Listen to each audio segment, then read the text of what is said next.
Yeah, I mean, I don't even know where he is. I think you said Amazon. Oh, it's not. I don't know why he. All right, welcome everyone. Today we're very excited to welcome Abhishek Panigrahy from Princeton.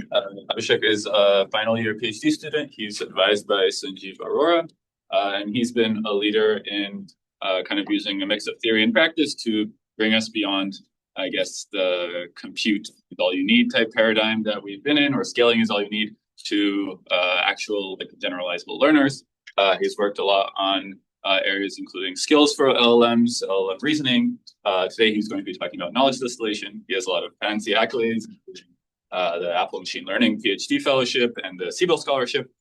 So we're very excited to hear from him, and you can take it.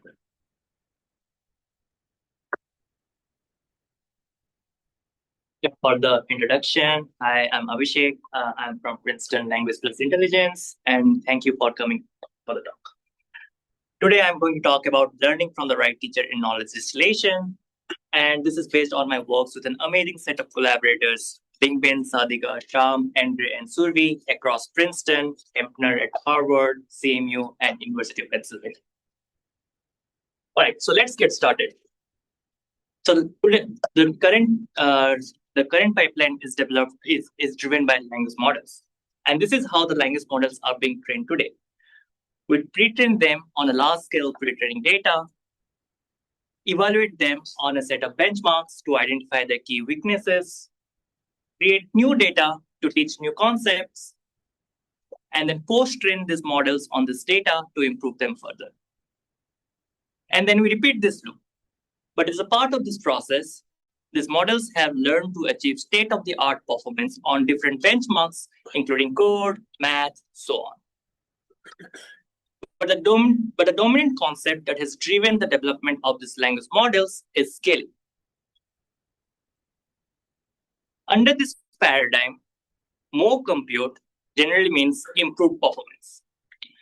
Here, by compute, I mean the size of the model that we train and the size of the dataset that we use to train these models. And over time, the size of the models have increased. And because these models are data hungry, the size of the data that we use to train them has also increased over time. As such, we have scaling law studies that show that the performance improves as we increase the size of the model. And this is a plot from the 2022 paper that showed that the loss on the test set improves as we increase the number of parameters in the model, provided we train them on optimal amount of data. But as we increase the size of our models, there are some costs that we have to incur. The training cost to train these models increases as we increase the size of the models, and also the inference cost on the trained models increase with the size of the models. The key question that my research tries to answer is how do we close the gap between bigger and smaller models? Let's ask a question. There's two things you could scale there. And I guess that one curve was sort of optimally scaling together, size of model and size of data set. Do we have a sense of what that two-dimensional landscape looks like? I mean, is there a picture that somebody's generated that would tell me like, hey, don't scale your model size too much bigger than the data set or something? How do we know that? Yes, we know that. So we have scaling laws that are functions of both the model size and the data set size. Okay. And this is under the optimal use of data for each model set. I see. So it could be that if I keep growing my model size, all of a sudden I start to get worse performing because it just didn't have a data source. Okay, cool. Yeah. Right. So in this, I guess one reason I asked that, just to make sure, but I mean, smaller models are always inside of bigger models, right? So like, why does that happen? Like if I have a 400 billion parameter, well, the 70 billion parameter model's in there somewhere. How come I can't just, or is it Is it true that sometimes the 70 billion model will be better than the 400? Yes, it will be better if you don't have enough data. But if you have enough data, then you can train 400 billion models better. Yeah. And from that, we can have even better 70 billion. I see. You still get the overfitting. Yeah. So you do get the overfitting. Okay. Yeah. All right. Thank you for the question. In this talk, we're going to focus on a popular tool called knowledge distillation, which, as I said, we're going to leverage the output of bigger and better models to get better, smaller models. And the bigger models will act as a teacher, and the smaller models will act as a student. Now, this has been used in practice and has shown like two main advantages.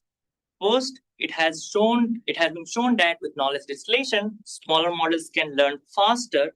And by faster here, I mean with fewer training samples or fewer training steps. And this was shown back in 2015 from Jeffrey Hinton and his group that smaller models can train with much fewer training samples if we use knowledge distillation. On the other hand, because we have better small models, we also get a reduction in inference cost. And this was a recent paper from DeepSeek in 2025 that showed that we can train small-scale models that are competitive on competitive benchmarks just by distilling from much bigger model.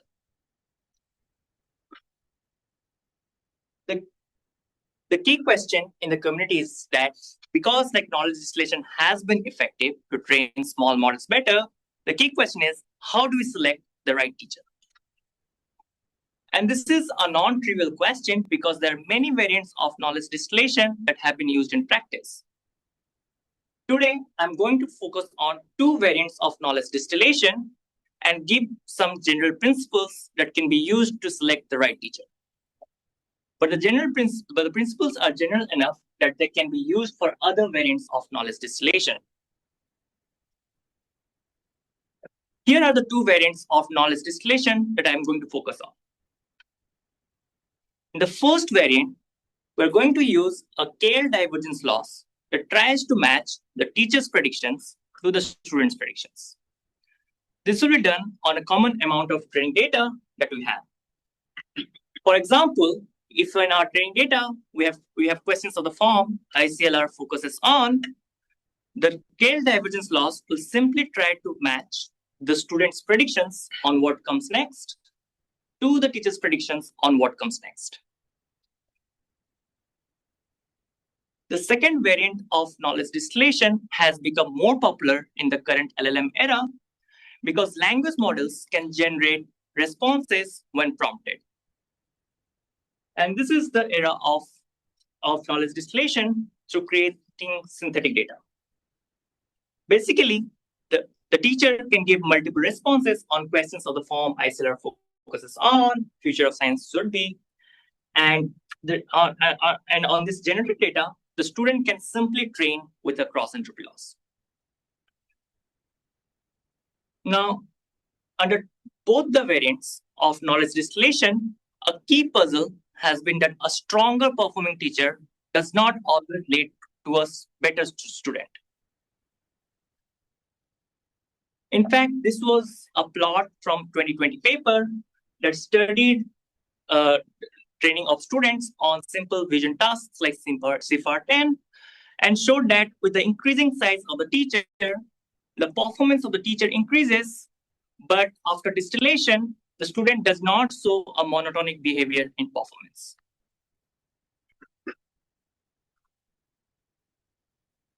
For the second kind of distillation, this was a recent plot from a 2025 paper that showed that a 1 billion model learns better from data generated by an 8 billion model compared to learning from data from a 70 billion model.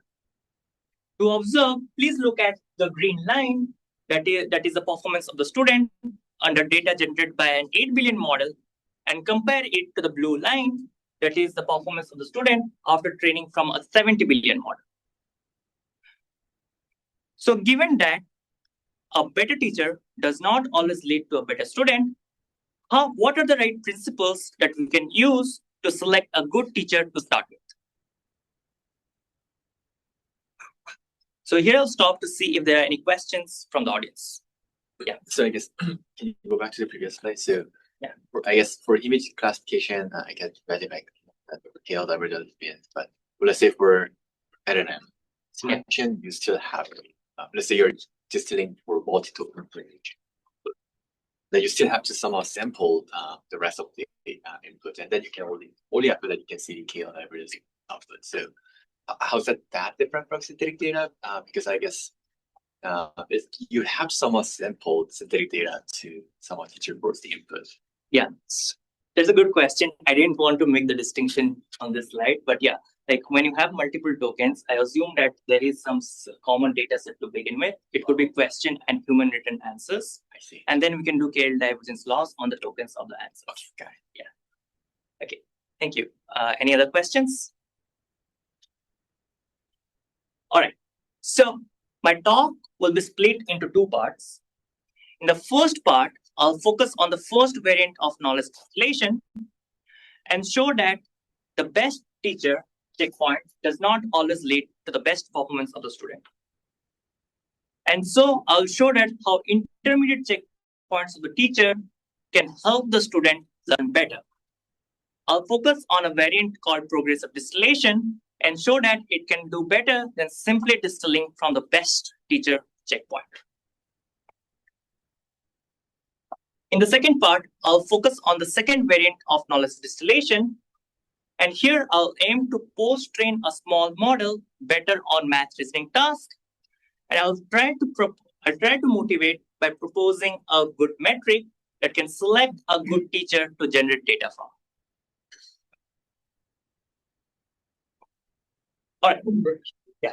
I mean, I guess this basic question of simpler teacher, not as good of a teacher could be, or a teacher with lower accuracy could be a better teacher with yes. smaller model. It makes total sense, right? Because I mean, we can easily construct situations where that would certainly be true. Like the really accurate model is it has this very complicated rule that confuses the simple model, right? Yes. Whereas if I take a simple model, maybe it's impedance match in a way. They're both just trying to do a linear model or something simple, and they. Yeah, so I mean, it's not surprising that this happens. It's surprising that we can create curriculums using such teacher checkpoints. Yeah, which can help the small model better. So basically, the phenomenon is not shocking, but then how to deal with it, not so clear. Yeah, how do we design training algorithms based on this phenomenon? Is interesting. Yeah. Phenomenon here. All right. So let's get started. In this part, I'll talk about the first part, which is based on my SLR 2025 work with Bingbin, Sadhika, Andre, and Suri. All right. So in this part, I'm going to focus on the first variant of knowledge distillation. Without access to a teacher, we train the student using cross entropy loss, which takes the student's predictions and measures the loss using a true label from the data that we have. But in presence of the teacher, we use a KL divergence loss, which simply tries to match the teacher's predictions with the student's predictions. From the example that I had before, we have simply applied a KL divergence loss on the student's predictions with the teacher's predictions. And for your reference, I have given the formulation of the divergence loss that we use. As I said before, a better teacher does not always lead to a better student. And I bring back the plot that I had before. With increasing teacher size, you could see an increase in performance of the teacher, but you won't see, or you don't see a monotonic behavior in the student's performance after distilling from the teachers. Now, in order to train a student better from a good teacher, a common mitigation strategy is called progressive distillation. And the idea is to instead train the student with progressively stronger teacher checkpoints. Before going to the details of what progressive distillation is, let me try to motivate from a simple warm-up example. In this part, I'm going to focus on a very simple reasoning task called sparse parity. And in this task, the difficulty is in searching for the right input coordinates to learn. More concretely, we are given sequences of plus minus ones, and the label is given by product of input variables at a sparse hidden coordinate set. For example, we are given sequences of length 10, and the hidden support coordinate set is given by the second, third, and the fourth coordinate. And so the label for this specific example is given by 1 times minus 1, which is minus 1. So the task is to learn this task using a given amount of input label pairs. And this is a difficult task for small models because of the limited ability to learn the right coordinates from a limited amount of input label pairs. In fact, when we compare MLPs of different size, we find that wider MLPs or MLPs with more neurons can learn this task faster, while MLPs of small width do not even learn with 20 million training steps. And when the bigger models actually do get successful, they show a sharp phase transition in their prediction accuracy from 50% accuracy to 100% accuracy. Yes. The training step here, it's a random sample from a distribution. It's not like it's not like optimization over a fixed data set, but you're randomly sampling. Yes. Here at each step, we are sampling one example and train on it. Yeah. Here the number of steps is equal to the number of samples. Yeah. Can you actually do the weights, but is it actually like sharp phase transition in covering as, or is it like gradually finding as, but the accuracy is just sharp phase? That's a good point. I'll come to that later on. Yes. This is Jerry Drew from Computer Science. Can I ask a question? Yes. All right. So the question is, do we know what the teaching dimension for this task is? Teaching dimension. Teaching dimension? Oh. Like how many examples would you need to learn this from? Okay, I'll come to the yes. I'll come to the theoretical component. Okay. In some time. Yes. Okay. So the question is, given access to a bigger model that was successful on this task, how do we best train a small model that couldn't even learn with 20 million training samples? All right. So we are going to use knowledge distillation, but the question is, which teacher checkpoint should I use to train the student with? And to do so, I'll compare two teacher checkpoints. One is the phase transition checkpoint, and one is the final teacher checkpoint.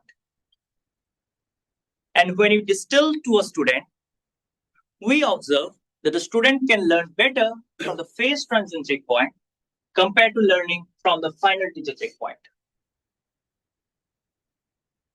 In fact, it can already achieve 75% accuracy on the final task, which means that it can quickly learn the relevant features to do well on the final task.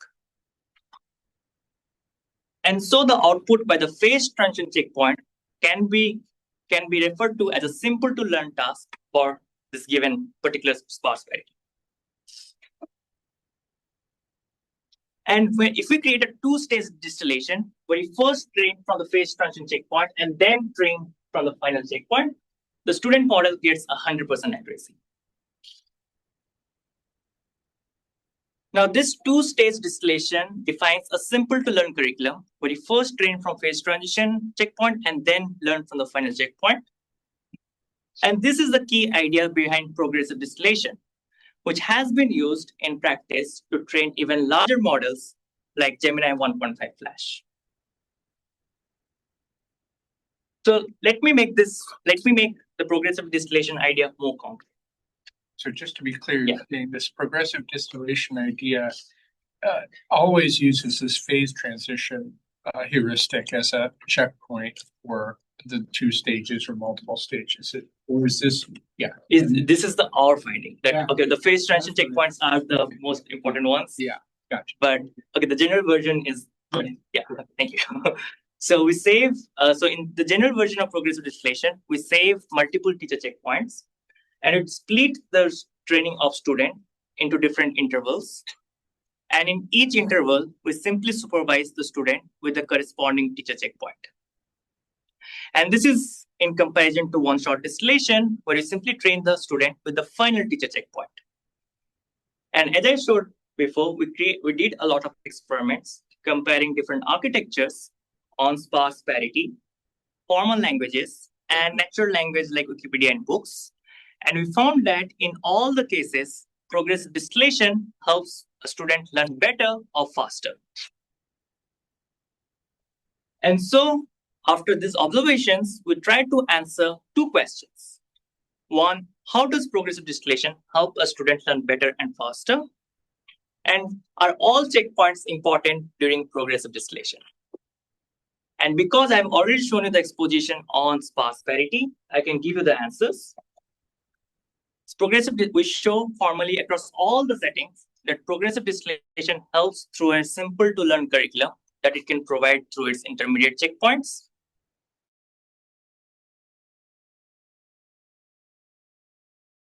Of the teacher are the ones most critical for the success of progressive distillation.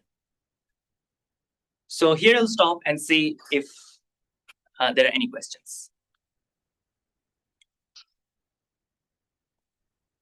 I had a question. Yes. Let me see if I can get this. So for the sparse parity thing, you said that we needed very wide networks, or sufficiently wide for it even to work at all. So when you're doing this distillation, are you actually making sure somehow that you still have a wide enough model? Or like, I'm curious about like how, is it a training problem or a fundamental limit, like you just don't have the right capacity, it's too narrow? It's a mix of both. So if you have a narrow model, it can be an optimization that our optimization is not strong. Like our gradient descent algorithm is not strong at the model. But it can also be a capacity problem. But okay, when this representative is not, it's representable. I see. It can represent, because I'm showing that I can achieve 100% accuracy with a small model. It's just that it's not, it doesn't have enough capacity to learn with the optimization algorithm that I use. I see. So it can be a mix of both. Okay.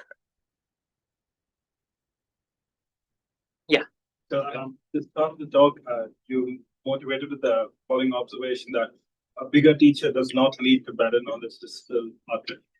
Does progressive distillation counter that? Can I just take the biggest possible teacher now and apply progressive distillation and it's good to go? Yes, that's what has been used in practice as well. But okay, it's probably not the best idea to train from the best checkpoint of the bigger teacher model, but instead we can use the intermediate checkpoints of the bigger teacher model to get even further improvements. And this is better than like varying across teacher sizes and trying progressive distillation across multiple teacher sizes. Oh, that we do not say. We are just trying to train. We are just trying to train from one single teacher, and you are saying that okay, just training from the final teacher checkpoint is not the best idea. Maybe you can use the intermediate checkpoints of the teacher, but we are not saying that okay, we could probably use like teachers of different size and create a distillation framework there. I don't know if that would give better performance than progressive distillation. Okay. All right. So let me create a more formal framework of what I explained. And here we'll dive into a bit of theory on what happened. To do that, I'll fall back to the observations of the two-stage distillation, but the model performed better after learning from the phase transition checkpoint. So what's the theory? So let's break down the difficulty of learning sparse parity. As I said before, that it's difficult because of the difficulty in learning the right coordinate. And it has been studied in the community, in the ML community, that the necessary compute we require to learn grows exponential with the size of the input. And this is the learning dimension I was talking about. But if instead of having access to true labels, if we had access to noisy labels, where the noise contains some simple to learn function of the sparse coordinate, then this task becomes easy to learn. And in fact, one can show that when you have access to such noisy label, the necessary compute can become linear in the length of the input. And the major punchline of our work is that the predictions of the phase transition checkpoint closely resemble the evoked noisy label. To do so, I'll showcase the result when we probe the output of different teacher checkpoints. Recall that the teacher showed a phase transition in its prediction accuracy. For a reference, I'm showing you 3 checkpoints here, one before the phase transition, one during the phase transition, and one after. And the probing tool that we're going to use will be a correlation metric between the output and the monomials on the support coordinate. Now, the only thing that you need to remember here is that if we see a non-zero, non-trivial correlation, that implies the existence of simple to learn signal. And what we see is that during the phase transition, the correlation spikes on the support coordinates, which implies that the output of the phase transition checkpoint contains the simple to learn signal. Any questions on this? So F is the output, the overall function, and you're just looking at the correlation. Could you just remind me of what this correlation is? It just correlation between Xi and the output of the model? Yes, like one of the coordinates. And it's somehow peaking at this phase transition, which implies that it implies that you are having more projections on the support coordinates compared to the others. Is there besides this, is there a reason why this would happen, or is it just an observation? No, there is a reason. We show the theory that in the first phase of training, the neurons are searching for the right support coordinates, and like different neurons find the support coordinates at around the same time. Yeah. But the model is not perfect enough. Like it first figures out which support coordinates to look at, and then fits the function. So because the model is not perfect, the output contains simple functions. So that's why it peaks and then goes down. Yeah. Oh, that is amazing. Okay. Thank you. And this is the reason why the model learned better from the phase transition checkpoint. All right. So any questions? Or I can. Okay. I'll quickly go to the other things that we showed. Like we showed our observations hold true beyond sparse parity, and we looked at pre-training in transformers. For simplicity, we looked at a very simple version of pre-training, which was masked token prediction, which is popular like a couple of years back. And the masked token prediction, in the input sentences, some tokens are masked out, and the model is tasked to predict which word can appear in the masked token position. So it has to predict what the likelihood of predicting danced or ran or cried in this position. And even here, when we tracked the different checkpoints of the model under training, we found that it can provide a simple to learn curriculum that can be defined in terms of n-grams. By that, I mean at the start of training, the model uses the neighboring tokens more. For example, it uses the cat and away more, predict what comes in the masked position. And as training progresses, the context dependence or father and father tokens increases. And we connect simple to learn curriculum to the success of progressive distillation, even under this setting. So these are the primary results that we saw. In this case, we saw that the phase transition checkpoints are also the best teachers for progressive distillation. We observed 3 phases in the teacher's loss behavior. In the second phase, the model showed a sharp drop in loss, which is more closer to the phase transition that I discussed before. And the center of this phase will be referred to as the phase transition checkpoint of the teacher. And if we define the progressive distillation again by first starting the intermediate checkpoint, followed by final checkpoint, we see that we get the best performance when you start with the phase transition checkpoint.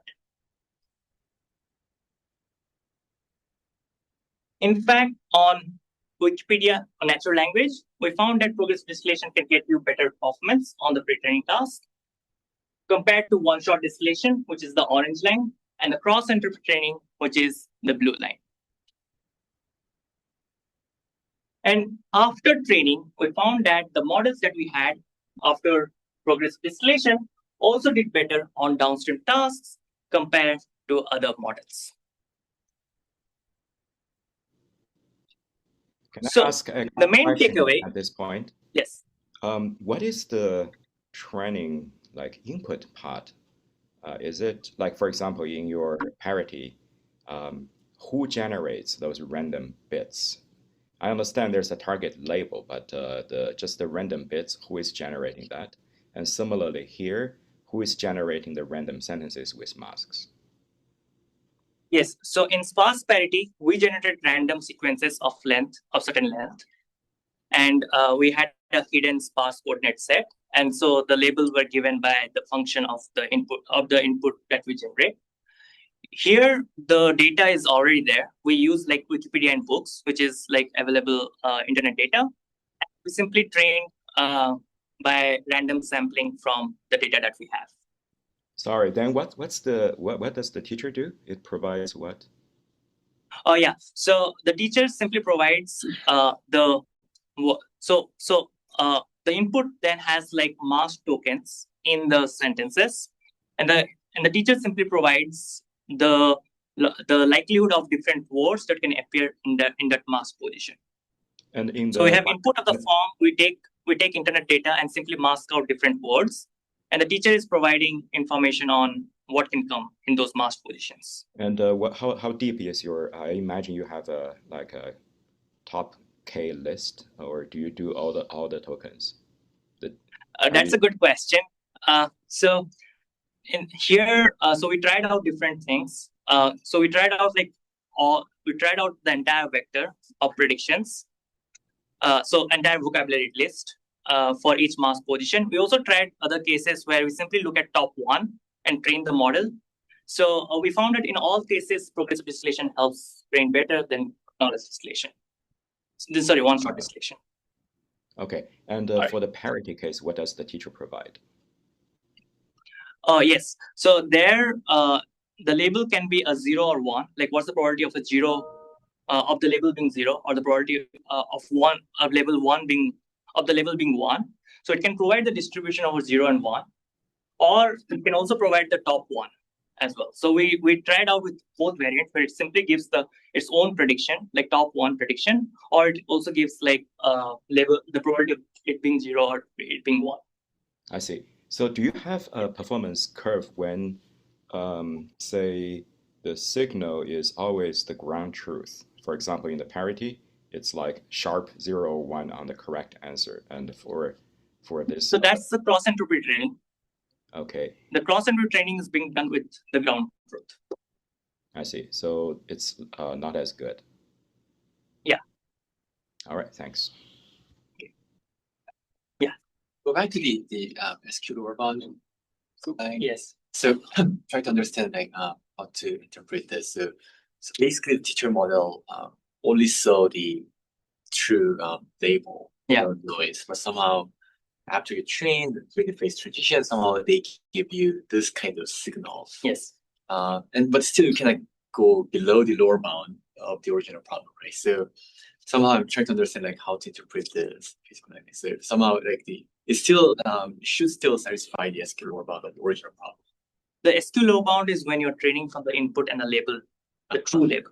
Yes. Right. But what we are showing is like progressive distillation breaks this because it can change the label. But the teacher model is trained from the original input label. Yes. Right. So if you get the end-to-end process, training teacher model and distilling to the student model, the whole pipeline, the only input you are seeing is two input layers. Yes. Somehow in the middle of the process, and just producing something like this, which is getting the easy to learn latest signals, but somehow seems to like violate the entire problem's difficulty, if you see what I mean. So yes, but that's for the student, right? Okay, that's a good question. If you think about it, then the compute is still d bar s minus 1. if you look at the compute that you use to train the teacher and also the student. Oh, I see. Right? Oh, I see. Then this is still valid. Oh, okay. So that's enough compute to Yes. train the teacher model. That means, yeah. Then if you can distill, then you can get faster training student. Yeah. All right. So let me just pray. Okay. So if there are no more questions, I'll move to the second part of the talk. In this part, I'm going to focus on generating synthetic data from a teacher to train a student model better on a math reasoning task. And in this part, I'm going to focus on the case where we have a pool of teachers to select a teacher from, and how we can come up with a good metric so that we can select the right teacher to generate data for the student. And this is based on my work with Bingbin, Sadika, Sham, and Subi. One question before moving on to synthetic data, because in other words, if you have a perfect teacher model that has achieved 100% accuracies, the teacher model could have been used to generate synthetic data that actually contains easy to learn signal. Yes. Created easier to learn synthetic data from. Yeah. So I didn't get anything specific to cross entropy. The previous slide parts. Is there anything specific to that, or no? There's nothing specific. So we simply used this as a case study to show that simple to learn curriculum can occur through the intermediate checkpoints. The general principle is general.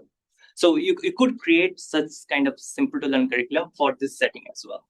So it's just the case. It's just a case study to show it happens. Okay.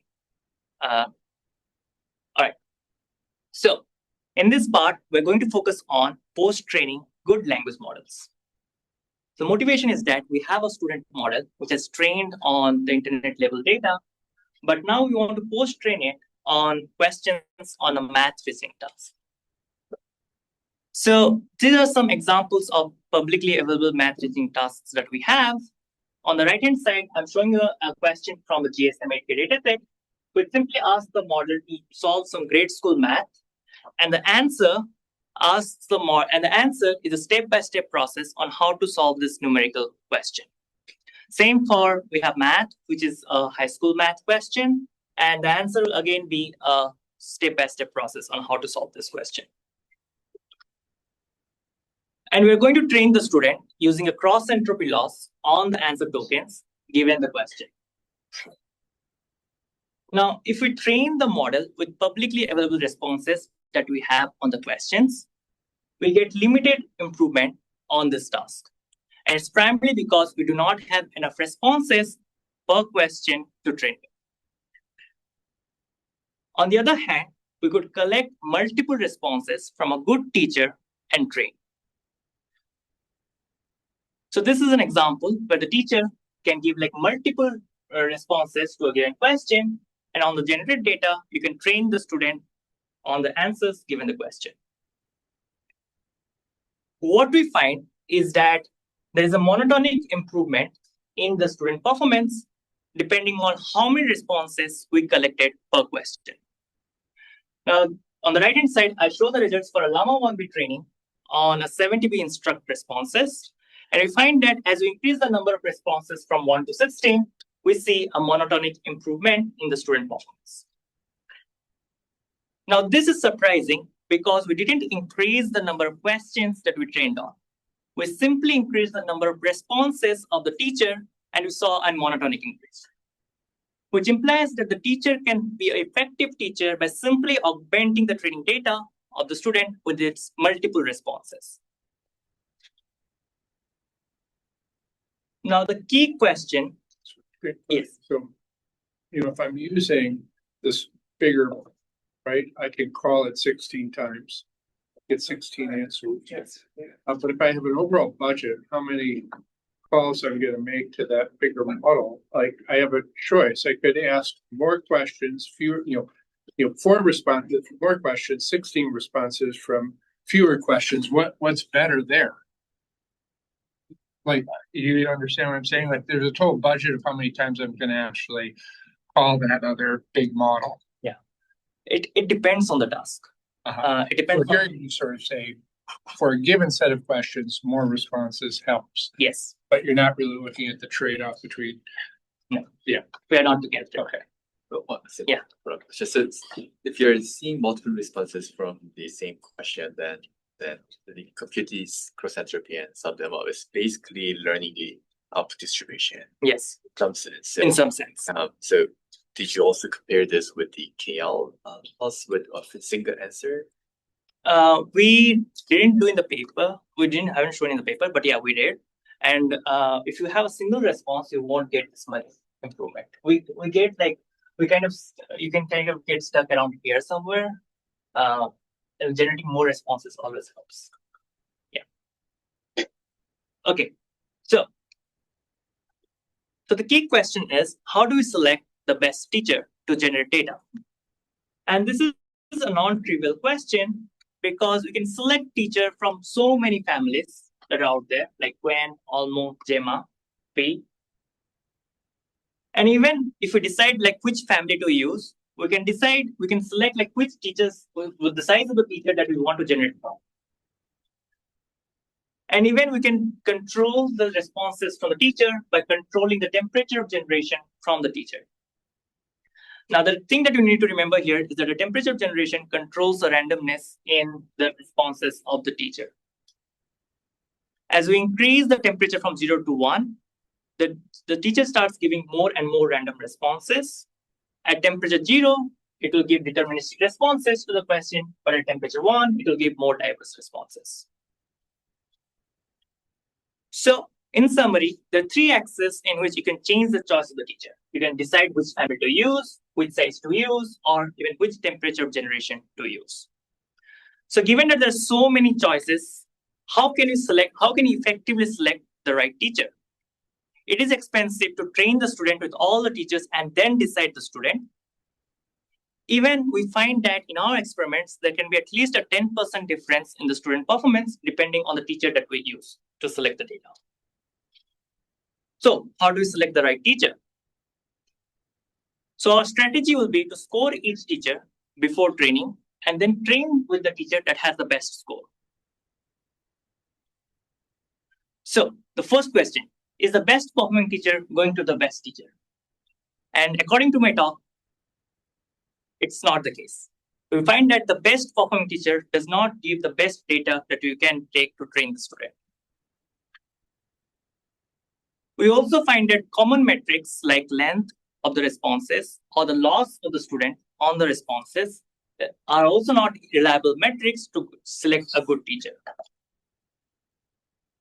What we propose is a score called GRACE, which studies the gradients of the student on the teacher's responses to select the right teacher. All right, so what is GRACE? So GRACE is short form for gradient cross-validation evaluation. And we find that GRACE is indicative of the student's performance after training from the teacher. We find strong correlation scores between the GRACE score, the teacher GRACE score, and the student performance after training across the teachers compared to other metrics which shall come later. And it can inform distillation practices, like it can predict the best generation temperature to be used from a language model.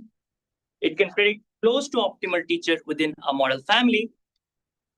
And it can also predict the best teacher to use within a size constraint. So let me go into details of what GRACE is. So GRACE studies the students' gradients on teachers' responses before training.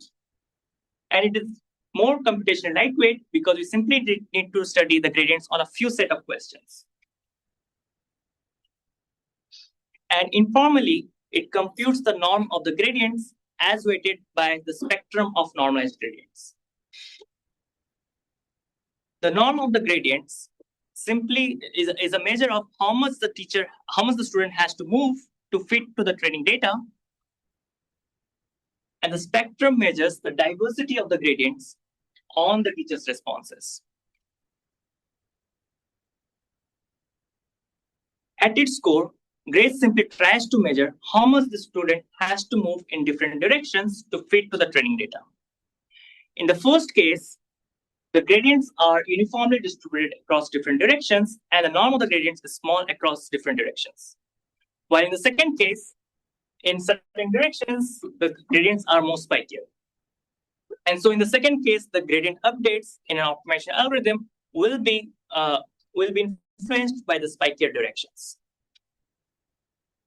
And in classical machine learning, the first case is believed to be more generalizable compared to the second case, which has more spikier gradients. Are there any questions on this part? I just want to make sure. So the student is a pre-trained model. Yeah. And you're fine-tuning it, right? Yes. So it's not like just a random. Yes. Yes. It's that's already doing something. Yes. And so that's why these gradients are sort of. Yes. Just So want to make sure, because you said before training, it's before like fine-tuning. Oh yeah, it's before fine-tuning. Okay. Yes. So that's why we want the gradients to be small. We want the model to make small changes to its parameters to fit to the data. And that's why we believe that the first case is more generalizable than second case. All right. So let me define the formal process. We take a small data set of questions and split it into two random parts. In the first part, we simply collect gradients. And the second part, we compute the normalized covariance matrix of the gradients. For reference, I'm giving the formulation of the normalized covariance matrix here. And Grace simply computes the norm of the gradients under the inverse of the normalized covariance matrix. So in addition to the formulation that I gave you before, the norm of the gradients are computed on one split of data, and the spectrum of the normalized gradients are computed on another split. And by doing so, we are simply computing the norm of the gradients across different directions under the eigenvalues on that particular direction. And we have formalized this argument more in the paper and showed that this particular case of differentiating the two cases can be shown to have a connection to a leave one out stability measure that has been studied in practice to understand the generalization measures of different optimization algorithms. But at its core, it's simply trying to differentiate between the two cases. All right, so I'll quickly jump to the experiments. We did experiments on two math reasoning tasks, GSM and math, and we collected students across all the families that we could. And we collected multiple teachers in different families and varied the generation temperature from 0.3 to 1. Yes. So I mean, I'm just trying to think. It could be that this one that has the nicer gradient condition is like terrible teacher, right? Like not accurate at all or something. Like, I don't know, maybe all these 15 models are actually pretty good and some of them are just a little bit better matched in this gradient norm sense. But I mean, how do you know? I mean, I'm just worried that maybe the one that looks the best actually is the best in the sense of this norm thing, but actually it is a very good teacher because it doesn't give good answers, right? So like it's super random or something. Yeah, the answer is that it's a good pre-trained model. So if the teacher is giving nonsense answers, the students' gradients are higher. I see. So it would be it would reject those. Yes. Good. Okay. All right. I'll trust you on that. Yes. I mean, it's generally true on the experiments that you did, yeah, but it might not be true beyond the experiments that you did. Yeah. All right. So we're going to consider the quality of a score in terms of correlation and regret. By correlation, here we'll compute the Spearman correlation between the teacher's score and the student performance after training across the teachers. And we'll compute regret in terms of the gap in the absolute best performance that we can get from the student and the performance of the student under the selected teacher. And to understand whether a score is good quality, we want the correlation to be high and the regret to be low. All right, so I'll just show the results for a Llama 1B model trained on GLP-8K, but the results hold true for other data sets. On the y-axis, I have the student performance, and on the x-axis, I'll have different teachers. Remember that Grace has two components, the norm of the gradients and the spectrum of the normalized gradients. If we simply use the norm of the gradients and put all the teachers in here, we do not get a good judgment of the teachers based on the Spearman and the regret. But when you look at the spectrum of the normalized gradients, we also do not get a good judgment. On the other hand, if we have grace and we put all the teachers possible, we get a good Spearman correlation and also a low regret when you use grace to select a good teacher. In fact, we compared grace to other metrics that are there in the machine learning community. And for the specific application of selecting a good teacher, we find that grace has high correlation and low regret compared to other metrics. In fact, if we simply use the performance of the teacher, we get a low correlation and a high regret of 7.7%. So I'll stop here to see if there are any questions from the audience.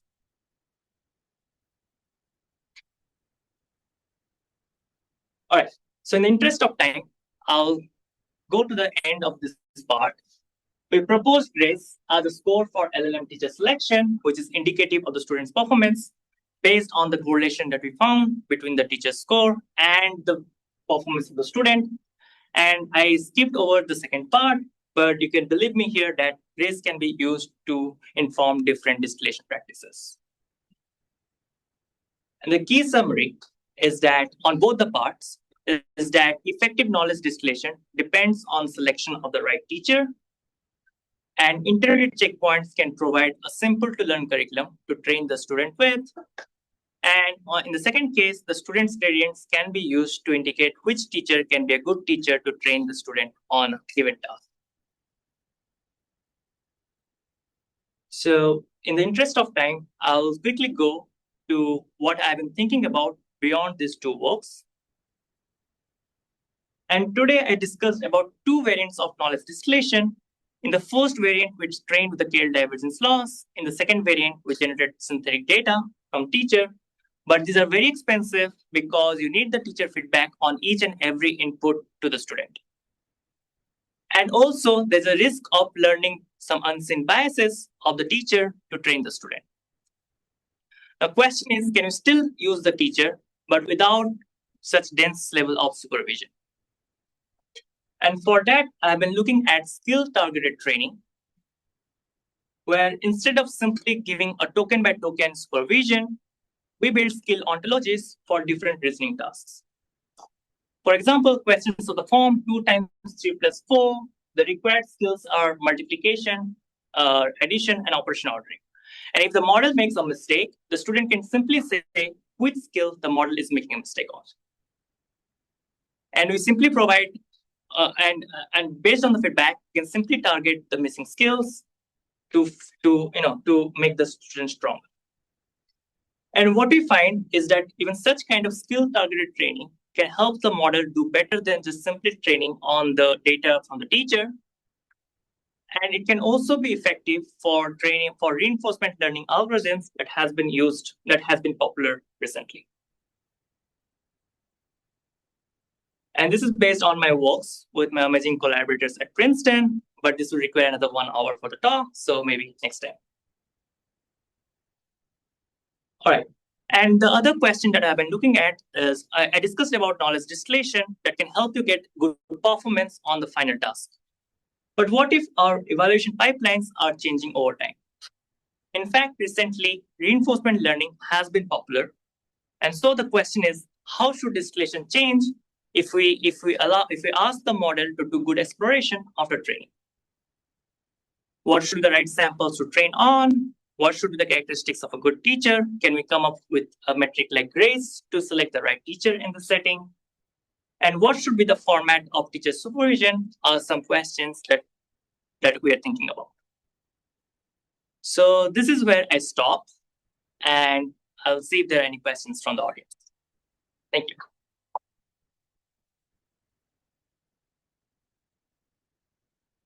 Yeah, so thanks for the great talk. So you also use KL divergence with grace. We haven't tried. We haven't tried if we change the distillation to KL. We haven't done that yet. Reason why you feel more density? Because KL requires the tokenizers to be same between teacher and the student.